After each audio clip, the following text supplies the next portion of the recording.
প্রিয় দর্শক, সাজ্জাদ কাদিরের প্রীতি নিন, শুভেচ্ছা নিন। আজকে আমি একা কথা বলবো না, দ্বৈতভাবে কথা বলবো। আজকে আমাদের এই লাইভে যুক্ত হয়েছেন।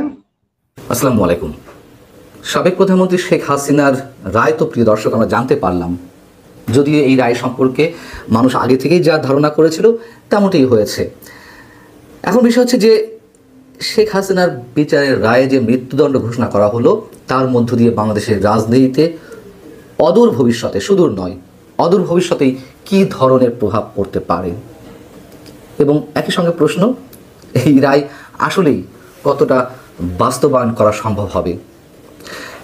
একই সঙ্গে আমরা এও জানি, যেটুকু বুঝতে পারছি, সারা দেশের বিভিন্ন শ্রেণী পেশা এবং রাজনৈতিক দলের নেতাকর্মীরা, সাধারণ মানুষেরা তাকিয়ে রয়েছেন ভারতের দিকে। শুধু বাংলাদেশের মানুষ নয়, সারা বিশ্বের আন্তর্জাতিক বিশ্লেষকরাও ভারতের দিকে তাকিয়ে রয়েছে।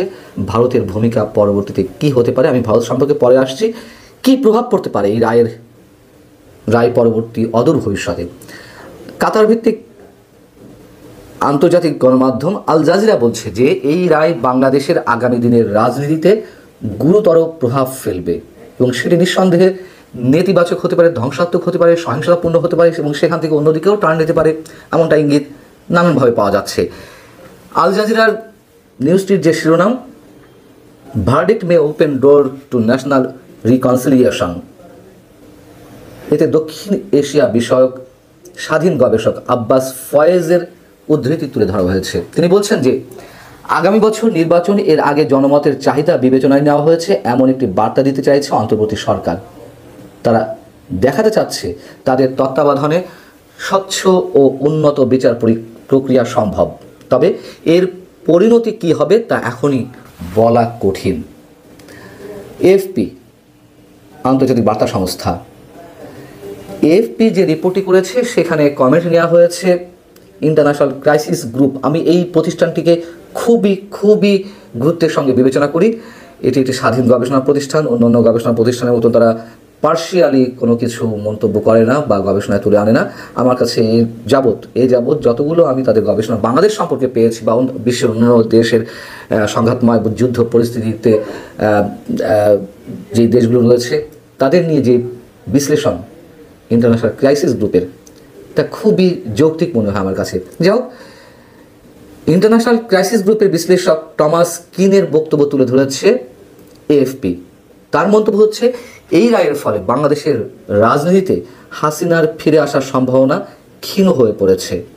হাসিনার বিচার প্রক্রিয়ার বিষয় নিয়েও তিনি প্রশ্ন তুলেছেন, এর মধ্যে যে নানান বিষয় ত্রুটি রয়েছে সেটি তিনি তুলে ধরেছেন, এবং এখানে বলা হচ্ছে যে এই রায় বাংলাদেশের রাজনৈতিক সংকটকে গভীর করতে পারে।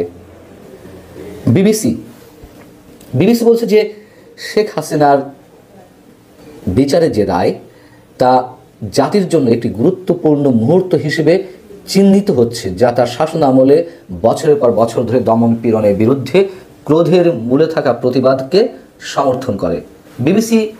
বিবিসির আরেকটি বিশ্লেষণাত্মক প্রতিবেদন, যেটি ভারত সম্পর্কে মন্তব্য করা হয়েছে যেখানে, সেটা আমি তুলে ধরবো আপনাদের সামনে। তার আগে আন্তর্জাতিক আরও একটি প্রভাবশালী গণমাধ্যম দ্য গার্ডিয়ান, ব্রিটেনের যে গণমাধ্যম, সেটি বলছে হাসিনার বিচারের জন্য আন্তর্জাতিক অপরাধ ট্রাইব্যুনালের ব্যবহার মানবাধিকার গোষ্ঠীগুলোর দ্বারা কিছু সমালোচনার সম্মুখীন হয়েছিল। এই আদালতটি হাসিনা নিজেই প্রতিষ্ঠা করেছিলেন, এবং তার বিরোধীরা অভিযোগ করেছেন যে তিনি ক্ষমতায় থাকাকালীন রাজনৈতিক উদ্দেশ্য প্রণোদিত মামলা পরিচালনার জন্য এটি ব্যবহার করছিলেন। হিউম্যান রাইটস ওয়াচ বলেছে যে কিছু পরিবর্তন সত্ত্বেও এটি এখনও মৃত্যুদণ্ড প্রদানের অধিকার বজায় রেখে ন্যায্য বিচারের মান এবং সুরক্ষার অভাব রয়েছে। আমরা অবশ্যই জানি যুদ্ধাপরাধীদের বিচারের জন্য এই ট্রাইব্যুনাল গঠন করেছিলেন সাবেক প্রধানমন্ত্রী শেখ হাসিনা তার শাসনামলে, এবং পরবর্তীতে এই ধরনের মন্তব্য তো উঠেছে যে শুধুমাত্র প্রতিশোধ পরায়ণ হয়ে তার বিচারটি এই আদালতে করা হয়েছে, এবং যেই আদালতে জামাতে ইসলামের নেতাদের এবং পাশাপাশি আরও কয়েকজন যুদ্ধাপরাধীর বিচার সম্পন্ন হয়েছে, এবং জামাতে যে মামলাগুলোর আইনজীবী ছিলেন অ্যাডভোকেট তাজুল ইসলাম, সেই তাজুল ইসলামই এখন সেই ট্রাইব্যুনালেরই রাষ্ট্রপক্ষের আইনজীবী। জামাতের আসামিদের যে আইনজীবী, তার যে পরামর্শক ছিলেন টবি ক্যাডম্যান, ব্রিটিশ আইনজীবী, তিনি আবার এখন রাষ্ট্রপক্ষের হয়ে পরামর্শদাতা হয়েছেন, অর্থাৎ চিফ প্রসিকিউটর তাজুল ইসলামের পরামর্শক। তো সেই জায়গা থেকে অনেকেই প্রশ্ন তুলেছেন যেটি শুধুমাত্র প্রতিশোধের জায়গা থেকে শেখ হাসিনা বিচার এই ট্রাইব্যুনালে হচ্ছে কিনা, এবং শেখ হাসিনা সহ আওয়ামী লীগ নেতারা এরই মধ্যে সেই বিষয়টি তাদের প্রতিক্রিয়া জানিয়েছেন যে ৭১-এর প্রতিশোধ নিতে ৭১ বিরোধীরা এই আদালতে শেখ হাসিনা বিচার সম্পন্ন করেছেন। যাই হোক, আন্তর্জাতিক আরও একটি বার্তা সংস্থা রয়টার্স কি বলছে? রয়টার্স বলছে যে হাসিনার রায়ের প্রভাবে বাংলাদেশ জুড়ে নতুন অস্থিরতা ছড়িয়ে পড়তে পারে। রায়ের আগে শেখ হাসিনার পুত্র সজীব ওয়াজেদ জয় গত ১৬ই নভেম্বর একটি সাক্ষাৎকার দিয়েছেন। সেটি নিয়ে আমি সকালেই একটি কন্টেন্ট তৈরি করেছি, আমি আপনাদেরকে জানিয়েছি। এবং নির্বাচনকে সামনে রেখে আওয়ামী লীগের যে নিষিদ্ধ যেই বিষয়টি, আওয়ামী লীগ রাজনৈতিক কার্যক্রম নিষিদ্ধ করার বিষয়টি, সেটি যদি তুলে না হয় তাহলে নির্বাচন প্রতিহতের ডাক দিয়েছেন তিনি, এবং তা সহিংসতাপূর্ণ হয়ে উঠতে পারে এমন ইঙ্গিত দিয়েছেন। এবং সেই থেকে বাংলাদেশ গৃহযুদ্ধের দিকে যাচ্ছে নাকি কোন অবস্থা যাচ্ছে তার একটি ছোট্ট বিশ্লেষণ আমি তুলে ধরেছিলাম। যাই হোক, জয় তার যে বিশেষ সাক্ষাৎকারটি দিয়েছেন রয়টার্সকে, সেটিও রয়টার্সে আবার এই লেখার সঙ্গে তুলে আনা হয়েছে। বলা হচ্ছে ভারত প্রতিক্রিয়া জানিয়েছে শেখ হাসিনার বিচারের রায় ঘোষণার পর। ভারতের পররাষ্ট্র মন্ত্রণালয়ের ওয়েবসাইটে প্রকাশিত যে বিবৃতিটি আমরা দেখতে পেয়েছি, সেখানে বলা হচ্ছে যে বাংলাদেশের আন্তর্জাতিক অপরাধ ট্রাইব্যুনাল কর্তৃক সাবেক প্রধানমন্ত্রী শেখ হাসিনাকে নিয়ে ঘোষিত রায়ের বিষয়ে ভারত অবগত রয়েছে। এতে আরও বলা হয়েছে যে নিকটতম প্রতিবেশী হিসেবে বাংলাদেশের শান্তি, গণতন্ত্র, অন্তর্ভুক্তি ও স্থিতিশীলতা সহ বাংলাদেশের জনগণের সর্বোত্তম স্বার্থ সুরক্ষায় ভারত অঙ্গীকারবদ্ধ।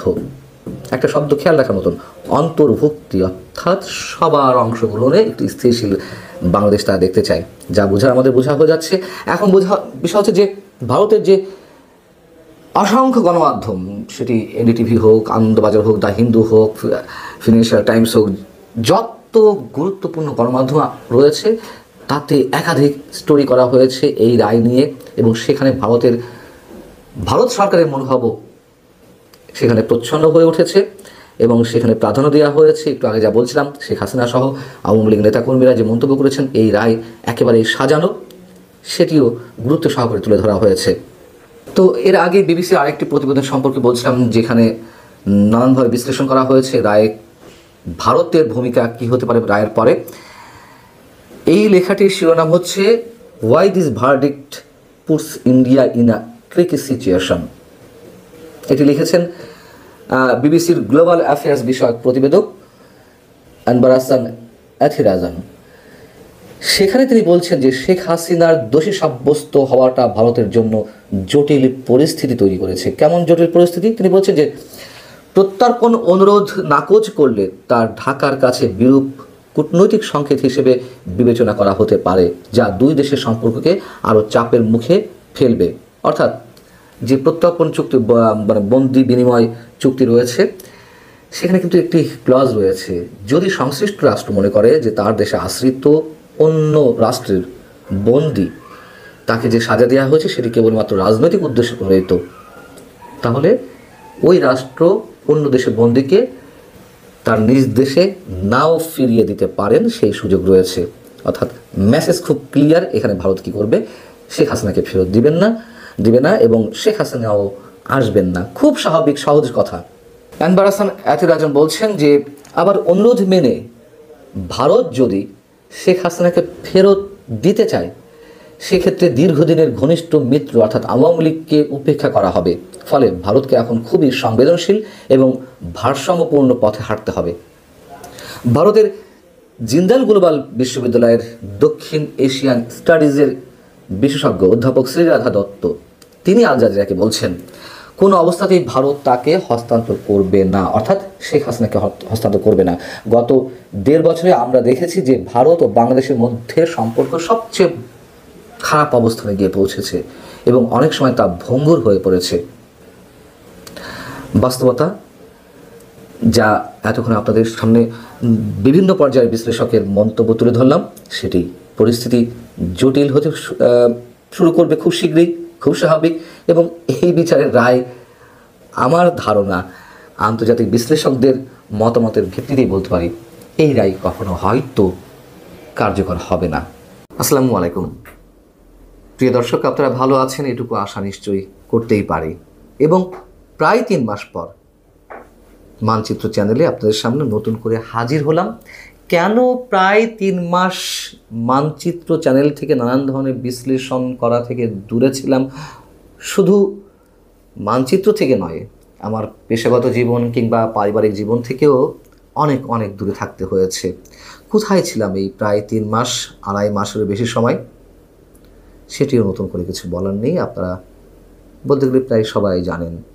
যারা জানেন না তাদের উদ্দেশ্যে শুধু এটুকুই বলতে পারি, এই যে 2.5 মাসের বেশি সময় আমাকে কারাগারে থাকতে হয়েছে। এবং এই মুহূর্তে যদি কেউ আমাকে দেশের অন্যতম শীর্ষ সন্ত্রাসী হিসেবে ট্রিট করেন বা শীর্ষ সন্ত্রাসী হিসেবে আখ্যা দেন, আমার মনে হয় তারা ভুল কিছু করবেন না। তার কারণ খোদ রাষ্ট্র আমাদেরকে অন্যতম শীর্ষ সন্ত্রাসী হিসেবে চিহ্নিত করার চেষ্টা করছে।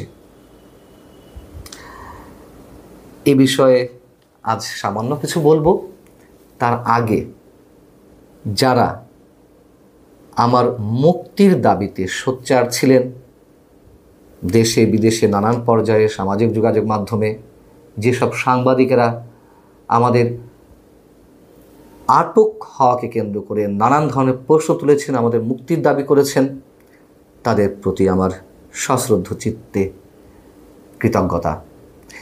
এবং একই সঙ্গে যারা আমার আইনজীবী হিসেবে দক্ষতার সঙ্গে অন্তত জামিনের জন্য লড়াই করেছেন, তাদের প্রতিও আমার কৃতজ্ঞতা। জামিনে কিন্তু মুক্ত হয়নি, জামিনে আপাতত ছাড়া পেয়েছে। প্রশ্ন হচ্ছে, কেন আমাদেরকে আটক করা হলো? কেন আমরা নিজেদেরকে অন্যতম শীর্ষ সন্ত্রাসী বলছি? তার কারণ গত 28শে আগস্ট, শুধু এটুকু বলেই মনে করিয়ে দিই যারা জানেন না তাদের উদ্দেশ্যে, ঢাকা রিপোর্টার্স ইউনিটিতে মঞ্চ 71-এর মুক্তিযুদ্ধ এবং সংবিধান বিষয়ক যে অনুষ্ঠান ছিল, সেই অনুষ্ঠানে আমি একজন সাংবাদিক হিসেবে উপস্থিত ছিলাম এবং একই সঙ্গে সেখানে একজন আমন্ত্রিত অতিথি হিসেবে উপস্থিত ছিলাম দুই কথা বলার জন্য। তারপর কি হলো? তারপরেরটা তো অবশ্যই ইতিহাস। মুক্তিযোদ্ধাদের গলা টিপে ধরা হলো, মুক্তিযোদ্ধাদের অনেককে রক্তাক্ত করা হলো, বিশ্ববিদ্যালয়ের অধ্যাপক থেকে শুরু করে আমি একজন সাংবাদিক আটক করা হলো, রাজনীতিবিদদের কাউকে কাউকে আটক করা হলো, সাবেক একজন মন্ত্রীকেও আটক করা হলো এবং সন্ত্রাস বিরোধী আইনে আমাদের বিরুদ্ধে মামলা রুজু করা হলো। মজার বিষয় হচ্ছে, যারা এই ঘটনাটি ঘটালো প্রকাশ্যে, যার ভিডিও ফুটেজ সারা বিশ্বে ছড়িয়ে পড়েছে, তাদেরকে আটক করা হলো না, তাদেরকে কোনো ধরনের মামলাই দেওয়া হলো না। এবং আমি নিজে ওই দিন 999-এ ফোন দিয়েছিলাম পুলিশের সহায়তা চাইতে। সহায়তা চেয়ে পুলিশ ঠিকই এলো, আমাদেরকে ধরে নিয়ে গেল নিরাপত্তা দেওয়ার নাম করে এবং পরবর্তীতে সন্ত্রাসী হিসেবে মামলায় জড়িয়ে দেওয়া হলো। আরও মজার কথা হচ্ছে, শুধু ওই দিন যারা মব ঘটিয়েছেন তাদের প্রসঙ্গ ছাড়াও মঞ্চ 71-এর ওই দিনের অনুষ্ঠান যাতে না হতে পারে তার জন্য সরাসরি হুঁশিয়ারি উচ্চারণ করা হয়েছিল কোনো কোনো সংগঠনের ব্যানার থেকে। এবং দেশে বিদেশে থেকে যারা জঙ্গিবাদকে চরমপন্থাকে মবকে উৎসাহিত করছেন, তারাও ফেসবুকে ওপেন স্ট্যাটাস দিয়েছিল, হুমকি দিয়েছিল, দেখি কিভাবে মঞ্চ 71 অনুষ্ঠান করতে হয়।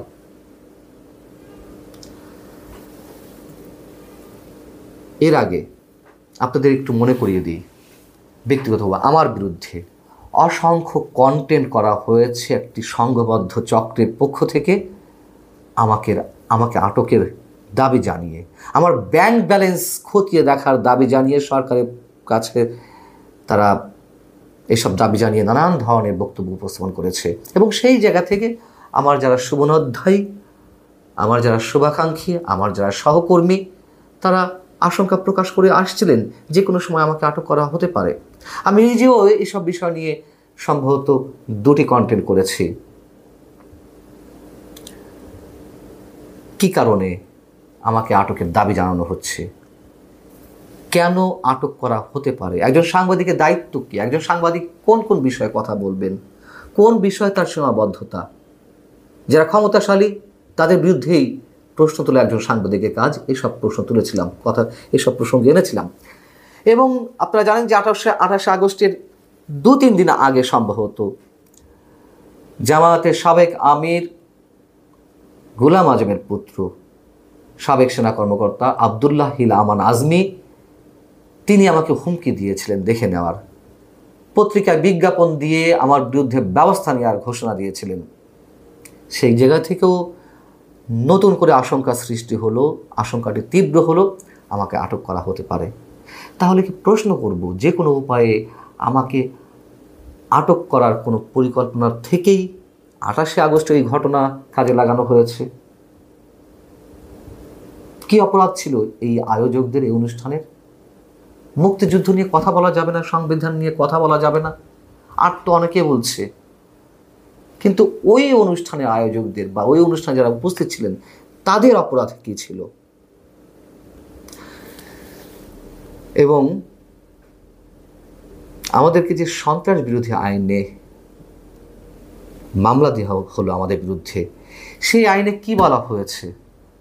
সেই আইনে বলা হয়েছে স্পষ্টভাবে যে সন্ত্রাস বিরোধী আইনটি যেভাবে তৈরি হয়েছে তার বিভিন্ন ধারায় এভাবে উল্লেখ আছে, যদি কারো কর্তৃক রাষ্ট্রীয় সম্পদ ধ্বংসপ্রাপ্ত হয় তিনি সন্ত্রাস বিরোধী মামলায় মামলার আসামি হিসেবে অভিযুক্ত হতে পারেন। কোন সম্পদ সেদিন নষ্ট করা হয়েছিল? আরো মজার বিষয় হচ্ছে, ওই মামলার এজাহারে উল্লেখ করা হলো যে আমরা নাকি সরকার উৎখাতে ষড়যন্ত্র করছিলাম। এটা নিয়েও অনেক কথা হয়েছে, নতুন করে কিছু বলার নেই। ঢাকা রিপোর্টার্স ইউনিটির মতন প্রকাশ্য একটি অনুষ্ঠানে কেমনভাবে ষড়যন্ত্র হতে পারে? আর ষড়যন্ত্র তো হবে রাতের অন্ধকারে গোপন কোনো স্থানে। আরও মজার বিষয় হচ্ছে, আমার বিরুদ্ধে যখন রাষ্ট্রপক্ষ থেকে অ্যাপিল করা হলো যে আমার উচ্চ আদালতে যে জামিন করা হয়েছে না, জামিন মঞ্জুর করা হয়েছে, তার বিরুদ্ধে স্টে অর্ডারের জন্য রাষ্ট্রপক্ষ থেকে দাবি জানানো হলো সুপ্রিম কোর্টের অ্যাপিলেট ডিভিশনে, যে আমরা নাকি সশস্ত্র বিপ্লব করতে চেয়েছিলাম। কি অদ্ভুত কথা! সশস্ত্র বিপ্লব, এগুলো নিয়ে বিশেষ কিছু বলার নেই। এবং নিশ্চয়ই মামলা চলমান, তার তদন্ত নিশ্চয়ই 2, 2.5, 3 মাসে হয়নি। কেন হয়নি? তার মানে বোঝা যায় যে আমাদের কি কারণে আটক করা হচ্ছে সেটা নিয়ে নানান ধরনের প্রশ্ন উঠতে পারে।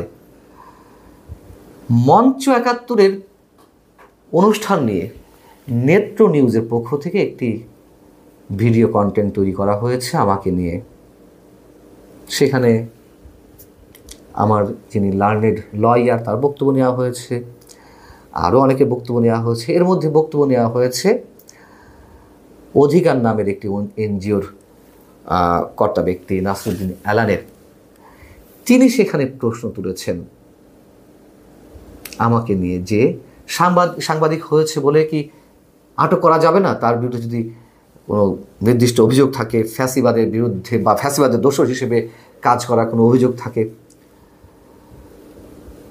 এটুকু বলে একজন মানবাধিকার কর্মী তার বক্তব্য শেষ করতে পারেন না।